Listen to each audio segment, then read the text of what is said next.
Hi everyone, welcome to our channel. Rajiv Yuva Vikasam స్కీమ్కి apply చేసుకున్న వాళ్ళకైతే first list అయితే విడుదల కావడం అయితే జరిగింది. అందులో ఎవరు అర్హులు అనేది ఈ వీడియోలో తెలుసుకుందాం. వీడియో ఎక్కడా కూడా స్కిప్ చేయకుండా చూడండి. ప్రముఖ దినపత్రికలో వచ్చిన మ్యాటర్ని అయితే నేనైతే గ్యాదర్ చేశాను. ఇక్కడ చూడండి, చివరి నిమిషంలో షాక్, రాజీవ్ యువ వికాసం అర్హుల జాబితాపై వెనకడుగు. రాజీవ్ యువ వికాసం పథకం అమలులో జాప్యం జరిగే అవకాశం ఉంది.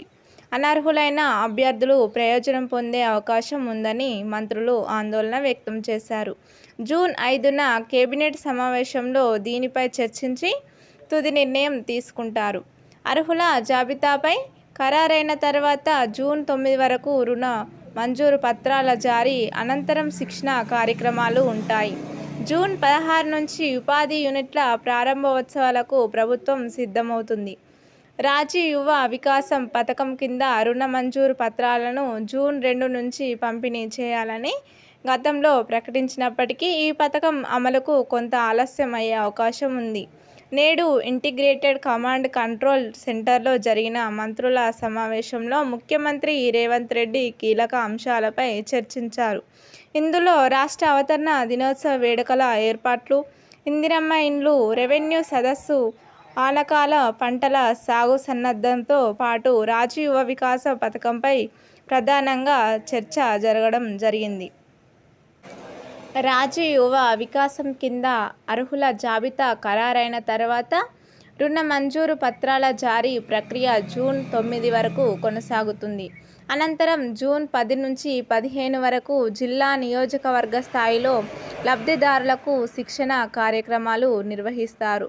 వారు ఎంచుకున్న రంగంలో వారి నైపుణ్యాలను మెరుగుపరచడానికి ప్రత్యేక శిక్షణ ఇస్తారు. ఈ శిక్షణ వారి స్వయం ఉపాధి యూనిట్లకు మరింత బలం చేకూరుతుంది. ఆ తర్వాత జూన్ 16 నుంచి ఉపాధి యూనిట్ల ప్రారంభోత్సవాలకు కూడా ఏర్పాట్లు చురుగ్గా సాగుతున్నాయి.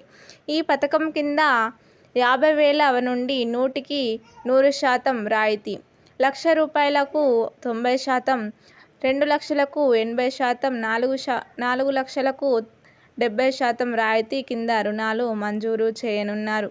ప్రభుత్వం ఈ పథకం ద్వారా యువతకు స్థిరమైన ఉపాధి అవకాశాలు కల్పించి వారి ఆర్థిక స్థితిగతులను మెరుగుపరచడానికి కట్టుబడి ఉంది.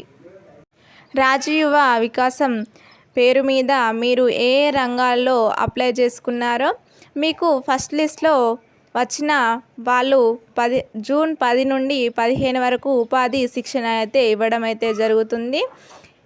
ఇలాంటి లేటెస్ట్ వీడియోస్ కోసం మన ఛానల్ని సబ్స్క్రైబ్ చేసుకోండి. పక్కనే ఉన్న బెల్ ఐకాన్ని యాక్టివేట్లో ఉంచుకోండి.